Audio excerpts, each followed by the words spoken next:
ler apenas a parte A do verso de número 34. Evangelho segundo escreveu Mateus, capítulo de número 6, e o versículo é o de número 34. Quantos acharam? Me dê um sinal de amém. Não vos preocupeis.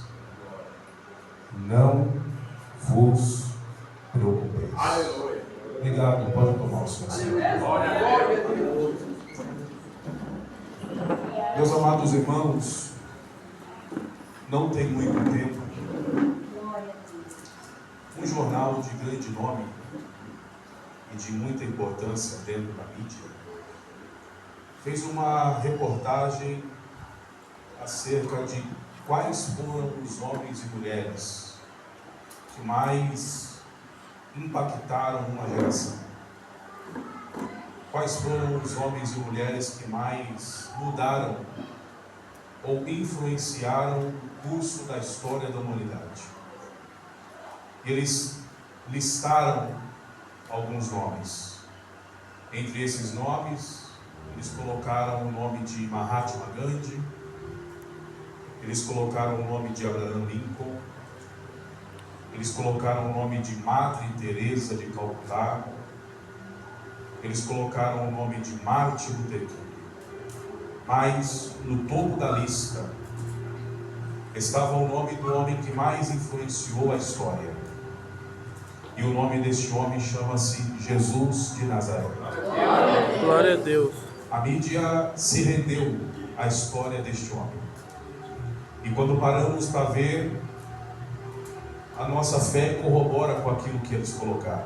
Realmente, nunca houve homem nascido de mulher que fosse igual ou semelhante ao nosso Mestre Jesus. Realmente ele foi um homem que marcou a sua época, marcou a sua geração e continua marcando e influenciando as nossas vidas até os dias de hoje. Os seus ensinamentos eram ensinamentos profundos, as suas mensagens, os seus conteúdos eram impactantes. Dificilmente alguém que parava no meio da multidão para ouvir o bom mestre pregar saía do mesmo jeito que chegou. Com certeza saía com as suas vidas transformadas, libertas, restauradas, de semblante erguido, de cabeça erguida, prontos para viver uma nova vida para a glória de Deus. E de tantas mensagens gloriosas, impactantes, maravilhosas que Jesus pregou, talvez estamos diante de uma que talvez foi a mais importante. Estamos diante daquilo que a Bíblia chama de Sermão da Montanha. Uns chamam de Sermão das Bem-aventuranças. Uns chamam de Sermões das Beatitudes em Deus. Aqui, Jesus está prestes a iniciar e a colocar em prática a sua chamada. Ele está prestes a colocar em prática o plano da redenção do Calvário. Aquilo que, segundo Deus, já estava arquitetado, aguardado e projetado desde antes da criação do mundo. Antes de Jesus começar a curar, antes de Jesus começar a libertar os oprimidos do diabo, a Bíblia diz que Jesus sobe ao mais alto do monte, e ali ele inicia uma sequência de lições e de pregações que mudaram a vida daqueles que estavam ali ouvindo. Esse sermão ele começa no capítulo 5 e é finalizado no final do capítulo de número 7. Acredita-se que para esses 3 capítulos de pregação, de sermão, Jesus ele tenha gastado no mínimo 7 horas de pregação. Não foi uma mensagem rápida, não foi uma mensagem de micro-ondas, fast food, Foi um culto que demorou 7 horas. E se isso for verdade, em nenhum momento você vai ver alguém se levantando no meio da massa e indo embora reclamando porque o culto demorou. Aleluia. Em nenhum momento você vai ver alguém questionando, murmurando, porque a mensagem talvez não foi do agrado dela. Pelo contrário, todos estavam ali atentos. Ninguém tirou o pé dali enquanto a bênção apostólica não foi impetrada. Aleluia. Por sinal, a mensagem foi boa. Por sinal, o sermão foi glorioso. E para fechar com chave de ouro, quando Jesus encerra o sermão, alguém se levanta no meio da multidão e diz: esse homem é desigual. Esse homem é diferente. Esse homem é diferenciado. Porque não nos ensina como os escribas e fariseus, mas ele nos ensina com autoridade. Eu tenho 25 anos de Assembleia de Deus. E no meu tempo de começo de caminhada, falava-se muito de autoridade. E a gente que era novo na fé, a gente tinha o costume de ligar a autoridade com cara feia. A gente achava que um crente com autoridade era um crente carrancudo, de cara feia.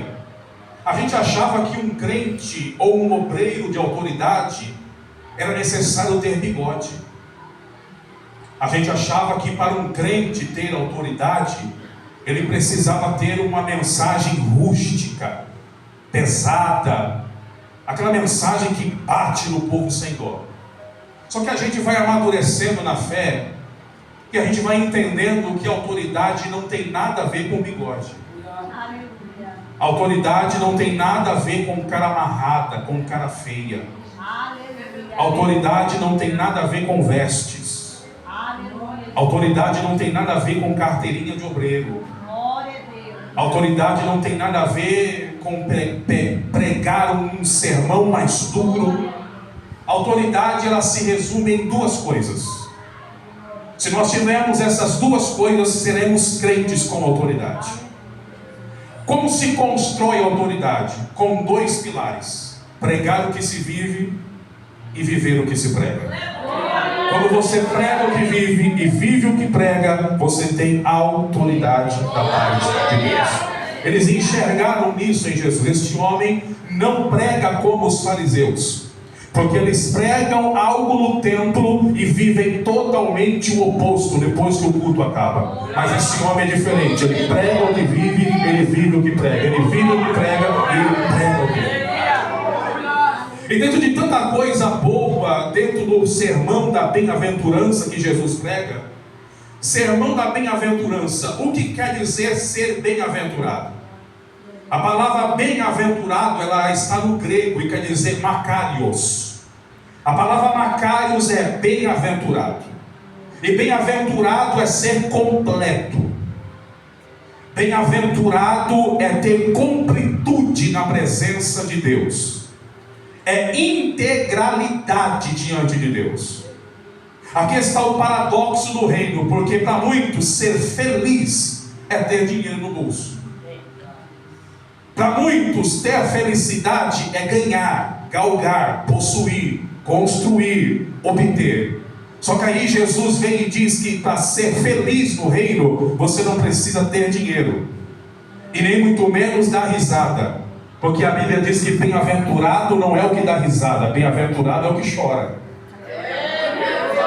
Jesus diz que bem-aventurado não é aquele que tem um ministério concorrido com uma agenda concorrida. Jesus diz que bem-aventurado é aquele que é perseguido. Então aqui está o paradoxo que confronta diretamente o nosso ego, ou a perspectiva que nós temos de felicidade servindo a Deus. Então agora Jesus veio e ele está encerrando a sua mensagem. Ele vai dizer assim: olha, depois de tudo isso que vocês ouviram, depois de tudo isso que eu preguei, o resumo é buscar primeiramente o reino de Deus e a sua justiça, e as demais coisas vos serão acrescentadas. E logo em seguida ele vai dizer assim: e não vos preocupeis. O que é que Jesus está querendo dizer aqui com essa palavra, não vos preocupeis? Será que Jesus está nos incitando a viver uma vida desleixada?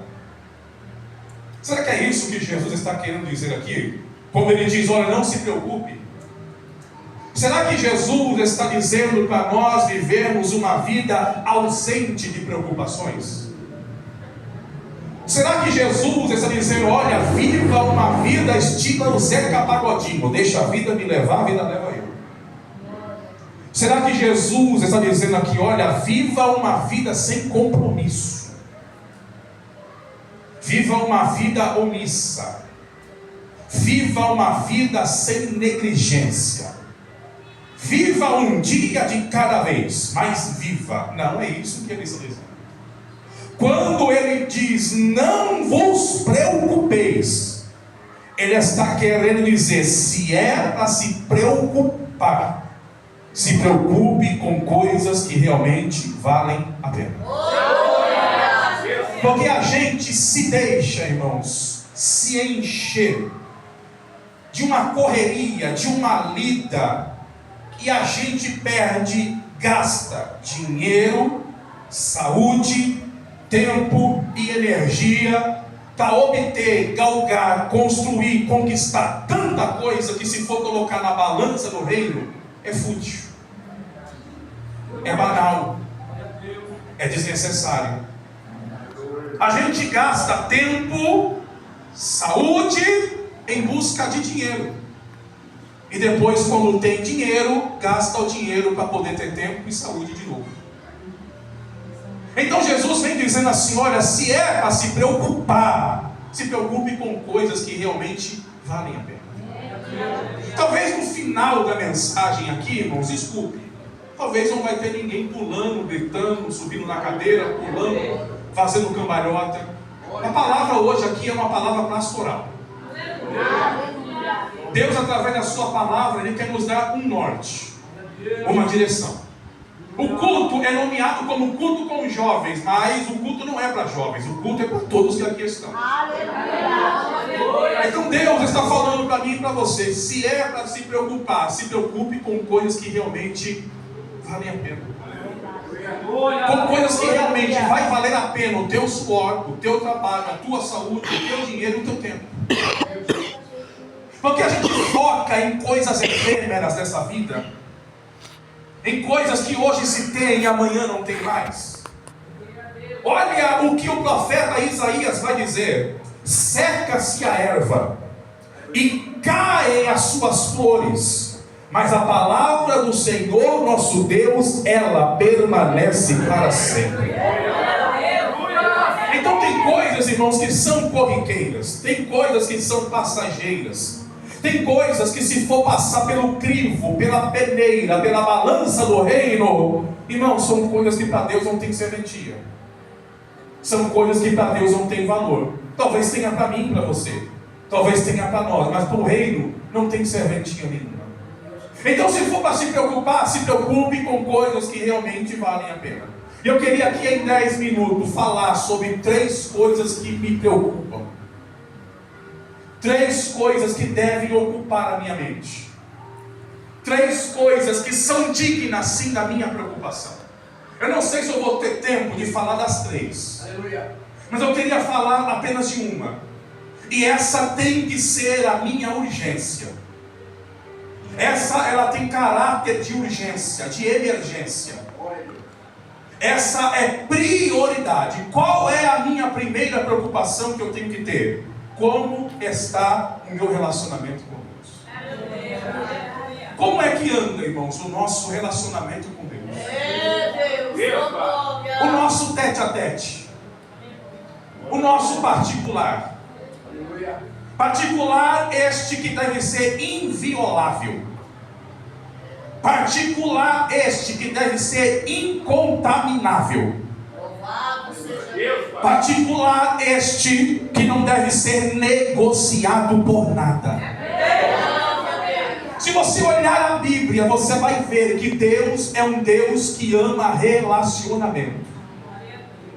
Desde os primórdios da criação, Deus sempre sonhou, desejou se relacionar com seus filhos. O Senhor criou um jardim no meio do Éden.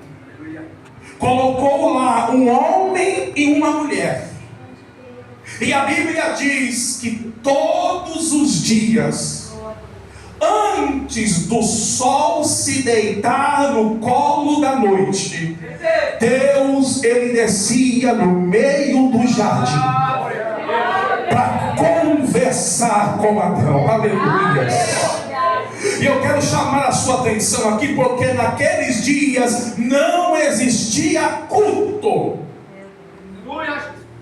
Adão não precisava orar. Adão não precisava louvar. Adão não precisava adorar. Não, pastor, não. Porque culto, oração e adoração só passou a ser importante depois que Adão caiu.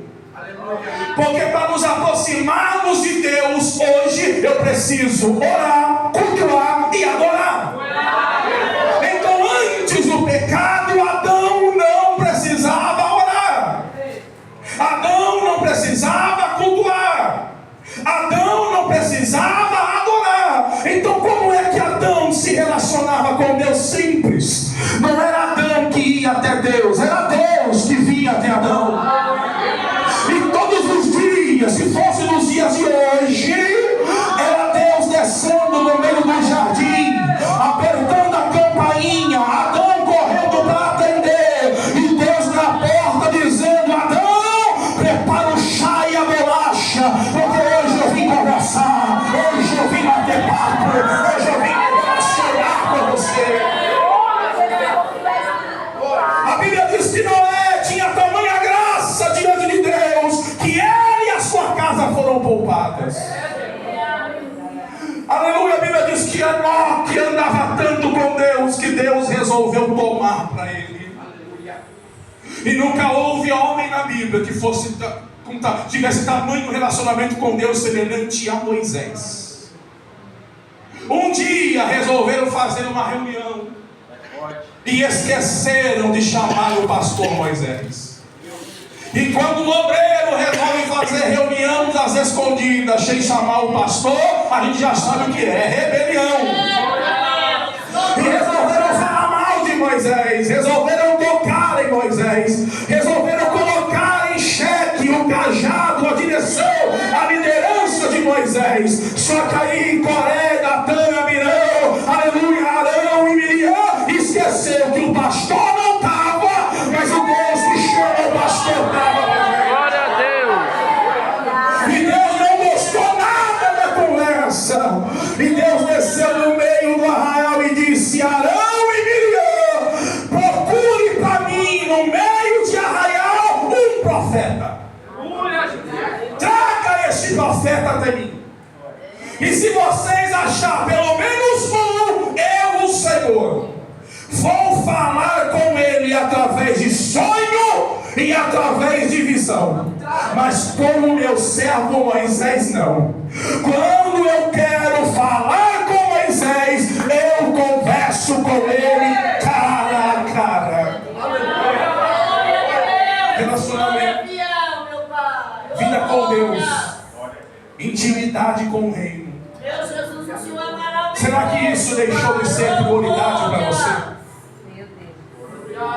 Vivemos no meio de uma geração, irmãos, que relacionamento virou segundo plano. Deus está à procura de homens, mulheres, jovens, gente que queira se relacionar com Ele. E não é qualquer relacionamento.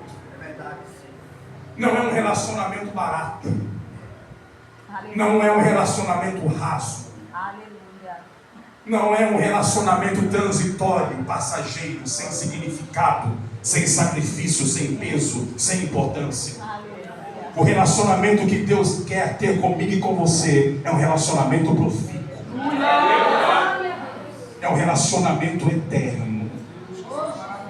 É um relacionamento que, se for preciso, ele vai fazer marcas em você.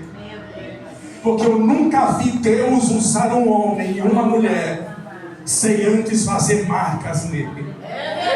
Alguém colocou o apostolado de Paulo em jogo, e Paulo em Gálatas 6,17 disse: ninguém me inquietes, porque eu trago no meu corpo as marcas do amor de Cristo.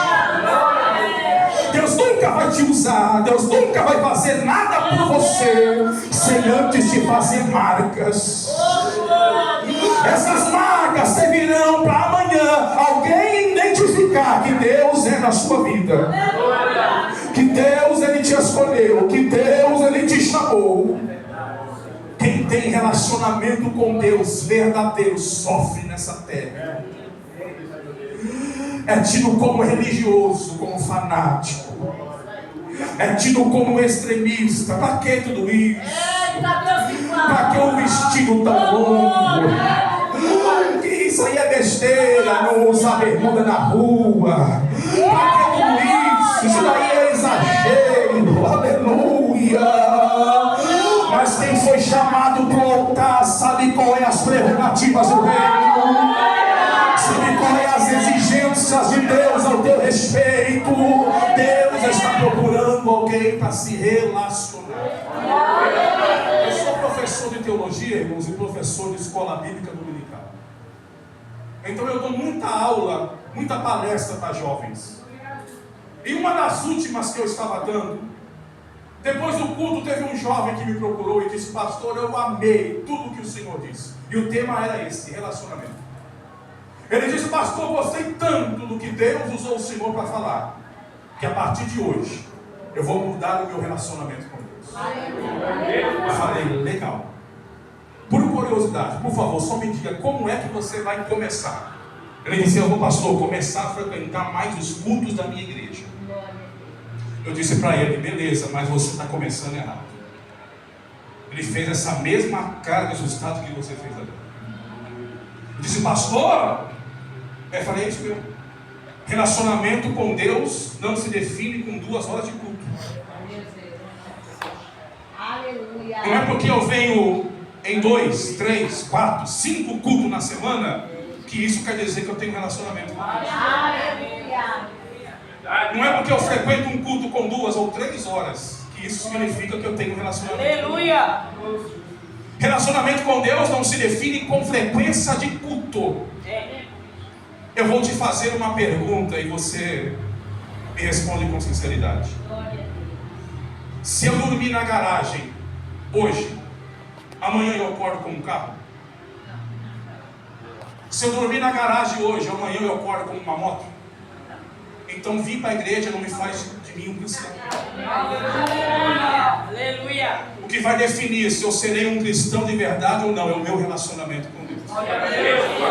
É possível alguém nascer na igreja, crescer na igreja, cantar nos cordeirinhos da igreja, ter pai, mãe e família na igreja, virar jovem na igreja, cantar na adolescência da igreja, depois na juventude da igreja, depois na mocidade da igreja. É possível eu conhecer uma moça dentro da igreja, flertar com ela, namorar com ela, noivar com ela, casar com ela. É possível eu ter filhos na igreja, ver meus filhos crescer na igreja. É possível cantar na igreja, orar na igreja, pregar na igreja, liderar na igreja, reger na igreja, ser crente na igreja. É possível eu ficar velho dentro da igreja, ver meus cabelos ficarem brancos dentro da igreja, ver meus netos nascerem e crescer dentro da igreja. É possível ficar velhinho de bengala dentro da igreja, ficar doente na igreja, ficar internado estando na igreja, ir para a UTI estando na igreja, morrer dentro da igreja, ser velado dentro da igreja e ainda correr o risco de ir para o inferno. Porque relacionamento com Deus não se define com frequência de culto. Relacionamento com Deus se define com sinceridade, santidade e posicionamento diante de Deus. Como eu queria, irmãos, que Deus levantasse crentes que fossem sinceros no seu relacionamento com Deus. Assim que esse tipo de mensagem, irmão, não arranca a glória a Deus com aleluia, mas está tudo bem. Eu não vim aqui arrancar suspiros seus, eu não vim aqui arrancar aplausos. Eu não vim aqui para receber oferta depois do culto, eu vim aqui pregar o que Deus mandou eu pregar. Ele está à procura de homens, mulheres, jovens, crianças, senhores e senhoras, que queira algo sério com Ele. Um compromisso sério, verdadeiro com Ele. Ainda que como aquele louvor da Lauriette, ainda que você tenha que chorar, sofrer e gemer, mas você não larga a cruz. Você não tira o teu pé do monte do Calvário. Uma vez que você se agarrou à graça, você não consegue mais se aliar a outra coisa. Oh, aleluia. Relacionamento com Deus, pastor, se constrói com o quê? Com duas coisas. Primeiro, com renúncia. Não existe evangelho sério, compromissado. Não existe posicionamento sério com Deus sem renúncia.